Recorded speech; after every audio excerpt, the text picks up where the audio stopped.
You ask Tiger to solve. This deals with linear equations with one unknown. The final result is p equals 16. Let's solve it step by step. Group all constants on the right side of the equation. Add 5 to both sides. Simplify the arithmetic.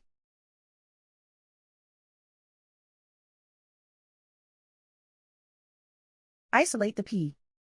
Divide both sides by -2. Cancel out the negatives.